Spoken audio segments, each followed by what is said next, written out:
이 시편 기자인 다윗이 그만큼 하나님의 은혜가 뭐하다? 간절히 필요하다, 절박하다라는 것을 의미하겠죠. 그리고 또한 그 은혜의 필요성뿐만 아니라 은혜가 있어야 내가 살 수 있다.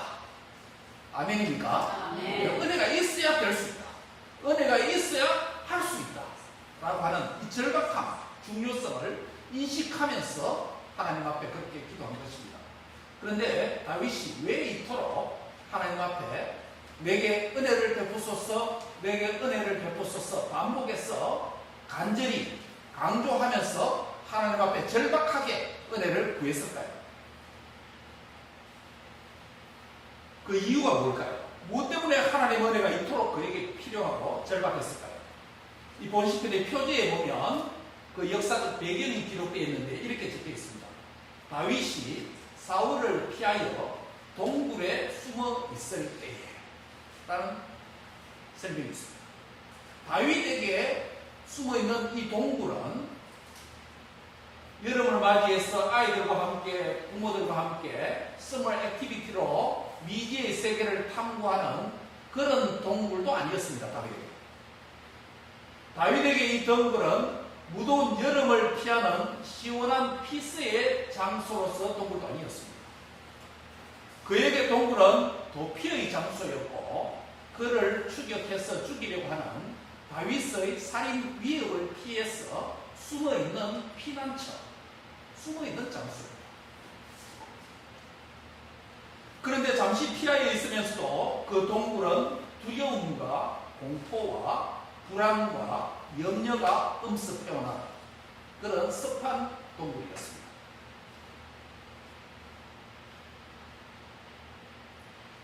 그 가운데서 다윗은 더 나아가서 그의 불안과 내면에 있는 걱정, 근심, 염려 이것을 하나님 앞에 내놓고 내게 은혜를 베푸소서, 은혜를 베푸소서 라고 절박하게 기도하고 있습니다. 그 결과가 어떻게 됐을까요? 하나님께서는 다윗의 이 절박한 기도, 애절한 간구를 들으시고 인자와 진리를 보내셔서 그를 구원했다라고 이 시편은 말씀하고 있습니다. 찬송가 400장에 보면 험한 시험 물속에서라는 찬양이죠. 험한 시험 물속에서 나를 건져 주시고 노왕 풍파 지나도록 나를 숨겨 주소서라고 하는 1절 가사가 있는 것처럼 다윗의 동굴은 바로 이러한 피난처였습니다. 그래서 하나님이여 내 마음이 확정되어서 내가 노래하고 내가 찬양하리다 라고 그의 마음을 확정했어. 불안하고 두려움에 떠는 살인의 위협 앞에서 어두운 동굴에서 숨어있는 그에게 하나님께서 구원해 주시는 은혜에 힘입었어. 이제는 흔들리지 않냐, 불안해하지 않고 마음으로 확정했어. 하나님을 향하여서 내가 노래하고 내가 찬양합니다 라는 찬양을 고백합니다. 그런데 이 찬양이 하나님 앞에 부를 준비가 되었지만 그러나 그에게 있어서 아직 시편의 문맥을 보면 조금 부족한 듯이 보입니다. 그래서 그는 오늘 우리가 시편 57편 8절에 있는 말씀대로 깰지어다 라는 표현을 세 번 사용하고 있는 것을 보게 됩니다. 첫 번째 무엇입니까? 내 영광아 깰지어다. 한번 같이 하겠습니다. 내 영광아 깰지어다.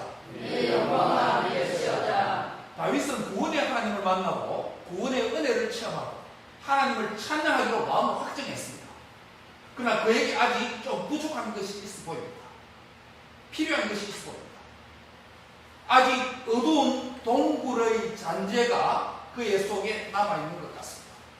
아직 사울의 위협을 피해 도주하는 길에서 만났던 공포와 두려움과 어둠과 억눌린 감정이 그의 내면에 아직 남아있는 것 같습니다. 일시적으로 사울의 살인 위협으로부터 구원은 받았지만 또 언제 또 나타날지 모릅니다. 그래서 다윗은 하나님의 구원을 매우 의미 있고 스케일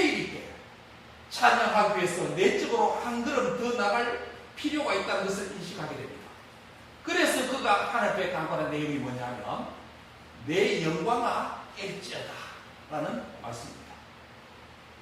명령형 동사를 사용해서 자신에게 명령하고 선포하는 내용입니다. 무엇이 깨어나라고 말합니까? 목적어가 무엇입니까? 무엇이 깨어나라? 내 영광아 깨어나라고 말합니다.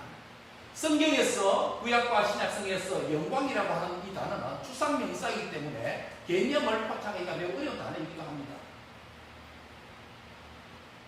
그런데 여기서 영광이라는 말은 무슨 뜻이냐 하면 이것은 시편 기자 시인이 가장 고상하게 생각하는 내면의 신앙적 가치 전체를 가리킵니다. 더 나아가서 하나님의 생명을 구원을 얻어서 그 생명을 누리고 있는 자신의 속사람 내면의 전체를 일컬어서 영광이라는 표현을 썼습니다. 즉 다윗의 속사람이 영광으로 표현됐는데 그 영광이 어떻게 되라고요? 깰지어다 라고 명령하는 것입니다. 무엇하기 위한 것입니까? 하나님을 찬양하기 위한 것입니다. 이것을 영광이라는 단어를 성경 전체에서 문맥을 좀 확장하면 어떤 의미가 될까요? 창조와 타락과 구속의 관점에서 이 영광이라는 표현을 조금 익스텐드해서 생각해 볼까요? 창세기 1장 27절에 하나님이 자기 형상, 곧 자기 하나님의 형상대로 사람을 어떻게 해요? 창조하셨습니다. 하나님께서 사람을 지으실 때 누구의 형상으로? 하나님 자신의 형상을 만들었습니다. 그러면 처음 창조된 아담과 하와는 죄를 범한 상태에 있지 않기 때문에 원죄 타락 이전이기 때문에 하나님의 형상을 온전히 가지고 있습니다. 즉 하나님의 형상의 영광을 그의 몸과 전인격이 담지하고 있는 상태입니다. 즉 그 형상을 볼 때 타락 이전의 인간은 하나님의 영광을 담고 있는 상태에 있습니다. 왜냐하면 하나님의 형상의 영광이 그 안에 있기 때문입니다. 그런데 하나님 앞에 범죄한 인생에게 또물과 죄로 인해서 뭐가 떠났습니까? 하나님의 영광이 떠나가고 있습니다. 하나님의 영광을 상실했습니다. 하나님의 형상의 영광을 잃어버렸습니다. 그래서 로마서 3장 23절은 이렇게 말합니다. 모든 사람이 무엇을 범하였습니까? 죄를 범하였습니다. 죄를 범한 것과 하나님의 영광과 연결시킵니다. 하나님의 영광이 어떻게 해요? 하나님의 그 영광에 이르지 못하였으니 라고 말합니다. 하나님의 영광과 단절됐다는 것이죠. 하나님의 형상을 잃어버렸기 때문에 그렇습니다. 하나님의 영광, 하나님의 형상을 잃어버렸으니 그 영광의 하나님 앞에 나가서 그의 이름을 성호를 찬양할 수도 없고 예배할 수도 없는 것입니다. 만날 수도 없는 것입니다. 그래서 하나님께서 우리를 불쌍히 여기셔서 독생자 예수 그리스도를 이 땅에 보내주셨습니다. 그 예수님께서 저와 여러분의 죄를 친히 감당하시고 십자가에 죽으시고 성경대로 사흘 만에 부활하셨습니다. 그 예수님이 누구냐면 바로 하나님의 참 형상입니다. 고린도후서 4장 4절에 보면 그리스도는 하나님의 형상이니라 라고 말씀합니다. 그는 보이지 아니하시는 하나님의 형상이라고 말씀합니다. 또한 예수님을 영접하고 믿은 저와 여러분에게 성령님을 보내주셔서 성령님 우리 안에 내주하시고 성전의 영광을 다시금 우리 안에 회복하게 해주신 것입니다. 그래서 오늘 시편 57편 8절에 내 영광아 깰지어다 라고 하는 이 말은 성경 전체에서 무슨 의미가 될까요? 내 영광아 깰지어다 라는 이 표현을 바꾸고 말하면 내 안에 하나님의 형상이 뭐하다? 회복될지어다 라는 이야기예요. 바꾸면 앞따라입니다. 내 안에 하나님의 형상이 회복될지어다. 어떻게 하나님의 형상이 회복될 수 있을까요?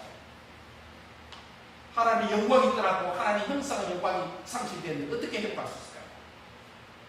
하나님의 형상으로 오신 예수님을 믿음으로 내 하나님의 영광, 하나님의 형상이 내 안에 회복되는 줄 믿습니다. 자신이 죄인인 것을 인정하고 십자가와 부활의 복음을 통해서 예수님을 나의 구주, 나의 하나님으로 영접하면 죄와 사망과 사탄의 권세를 이기시고 승리하신 예수님처럼 저와 여러분도 영원한 생명의 영광을 다시금 회복하는 줄 믿습니다. 아멘. 이미 믿은 자는 인생의 여러 가지 시련과 역경과 환난과 고난과 질병과 시험과 유혹으로 우리의 속사람이 신앙이 약화될 수 있습니다. 다윗처럼 염려와 두려움의 동굴에 처한 자가 될 수 있습니다. 그래서 잠든 신앙이 될 수도 있고 나태한 신앙이 될 수도 있습니다.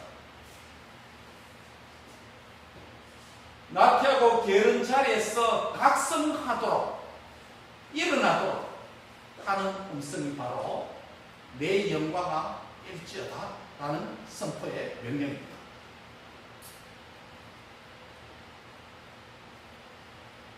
아직 믿지 않는 자가 있다면 예수님을 영접해서 하나님의 영광의 형상이 여러분 안에 깨어나 회복되기를 바랍니다.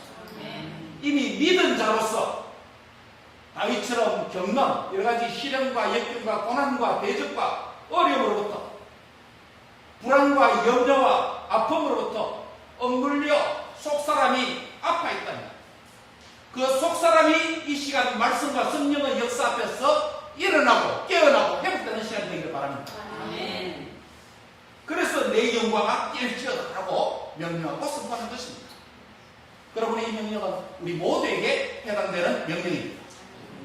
내 자신의 영혼을 위해서 영혼을 향해서 한번 믿음으로 선포합시다. 내 영광아 일지어다. 내 영광아 일지어다. 아멘. 아멘. 옆 사람에게 한번 선포합시다. 당신의 영광. 너의 영광이 일지어다. 내 영광아 일지어다. 이 말은 게으르고 안일하고 나태하고 질병과 사망과 유혹과 시련과 역경으로 해서 억눌린 상한 심령이 하나님 앞에서 깨어나고 일어날 때 내 마음 확증해서 하나님을 온전하게 찬양할 수 있는 줄 믿습니다. 아멘. 그래서 내 영광아 일지어다. 여러분께서 내 영혼 약하다. 내 영혼을 향해서 명령으로 선포하시기 바랍니다. 내 영광아 일지어다. 내 영광아 일지어다. 이 말씀과 이어지는 간증과 모든 수술을 통해서 내 영광이 깨어나는 회복되고 치유되고 새 사람으로 변화되는 그런 은혜가 있기를 바랍니다. 아멘. 두 번째로 비파와 수금아 깰지어다라는 명령이 있습니다. 찬양을 위해서 깨어내야 될 대상으로서 비파와 수금을 언급합니다. 물론 1차적 의미는 이 비파와 수금은 악기라고 말할 수 있습니다. 특별히 히브리어에 보면 정관사 하, 영어에 더를 붙였기 때문에 특정한 악기를 가리킬 수 있습니다. 다윗이 평소에 잘 사용하던 자신만의 연주하는 악기도 될 수 있고 그 악기를 가지고 오늘날 내가 연주하겠다라는 표현도 될 수 있습니다. 그래서 1차적으로 의미는 실제 악기도 될 수 있고 문자적으로 그러나 상징적으로는 이 비파와 수금은 하나님이 지으신 모든 피조물, 만물들을 대표하는 상징적인 표현이 될 수 있습니다.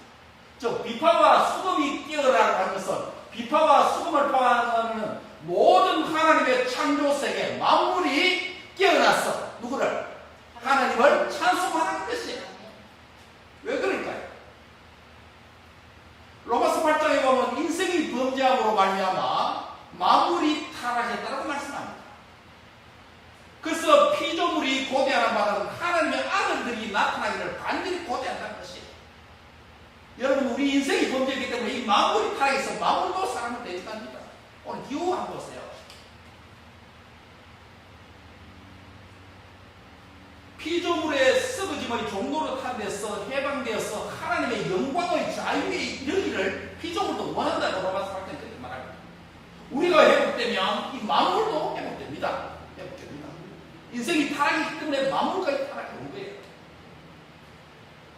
그래서 첫 번째는 깨어나야 할 대상은 바로 내 영광, 내 안에 있는 하나님의 자아, 형상, 이것이 먼저 깨어나야 되고, 그 두 번째는 뭐라고요? 만물, 나를 내 밖에 있는 모든 세상, 하나님 지어진 세상, 이것도 하나님의 영광을 처음에 창조될 때 하나님의 영광을 반영하고 반사하도록 그렇게 창조된 것입니다. 만물이 다 하나님의 찬양의 대상입니다. 인생이 타락하는 말미암아 그 역할을 만물도 감당하지 못하게 되었습니다. 만물이 하나님의 아들들이 나타나기를 간절히 고대한다. 우리가 자기 그 성도들이 나타나야 자신들도 회복된다는 것이. 그래서 이사야에서 보면 비유로 말합니다. 마지막 때에 사자굴에 독사굴에 어린아이와 누가요? 독사 또 송아지와 사자가 함께 마무리 샬롬하는 평화의 시대가 도래한다고 말하지 않습니다.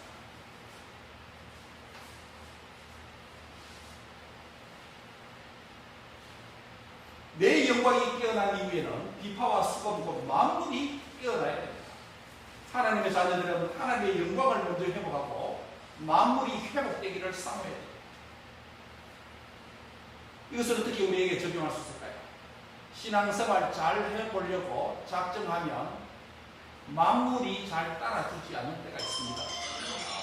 모든 장애물을 뛰어넘어야 하는데 쉽지 않은 경우가 있습니다. 신실한 예배자와 사명자로 하나님 앞에 살려고 하는데 믿지 않는 남편도 걸리고 비즈니스도 걸리고 건강도 떨리고 여러 염려와 근심과 부담의 테두리에서 벗어나지 못하고 여전히 깨어나지 못하고 잠든 상태에 머문 그리스도인이 많습니다. 그리할 때 바로 우리 한마디 외쳐야 되는 소리 뭐냐면 비파와 수금아 깰지어다. 너 마무라 깰지어다. 일어날지어다. 이렇게 선포해야 되는 것입니다. 하늘과 땅의 모든 권세를 가지신 우리 예수님께 만물도 복종되어야 되는 줄 믿습니다. 그러므로 내 영광아 깰지어다라고 한 이후에는 만물아 복종할지어다. 우리 가정의 불신자들도 깰지어다. 우리 가정의 비즈니스 깰지어다. 가정의 모든 염려들, 불안들, 아픔들 깰지어다. 만물이 다 회복되어야 되는 것이에요. 내 영광이 깨어나고 비파와 수금 곧 만물이 깨어나면 어떤 일이 일어납니까? 바로 세 번째, 내가 새벽을 깨우리로다 라는 말씀이 이어집니다. 깨달아는 표현이 원문에서 보면 시제가 미완료 imperfect tense가 되어 있는데 이 말은 무슨 말이냐면 아직 완료되지 않았기 때문에 계속적으로 깨어나야 된다는 의미가 됩니다. 부호했거나 특별 집회했거나 한번 각성하고 깨는 것이 아니라 주님 오실 때까지 미완료 시제를 살고 있기 때문에 계속 깨어나야 되는 줄 믿습니다. 이게 오늘 우리에게 깨우치는 거예요. 새벽은 무엇을 의미할까요? 문자적으로 매일마다 다가오는 아침 일찍을 새벽이라고 말하죠. 그러나 이것을 좀 더 확장하면 영적인 어둠이 지나고 하나님의 새날의 도래를 의미합니다. 새벽은 지난밤의 동굴과 같은 캄캄한 불안의 어둠이 지나고 새 소망과 새 희망이, 새 생명이 생기는 바로 새날의 밝음의 도래하는 시간이 새벽입니다.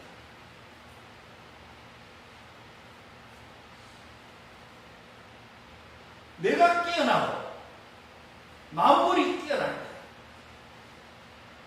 우리 안과 바깥에 있는 모든 어둠은 지나가고 불안은 사라지고 어둠은 떠나가고 마귀에서는 한글로 왔다가 일로 뒤로 물러가고 주님의 새날 새 아침이 우리에게 다가오는 줄 믿습니다. 말씀을 맺습니다.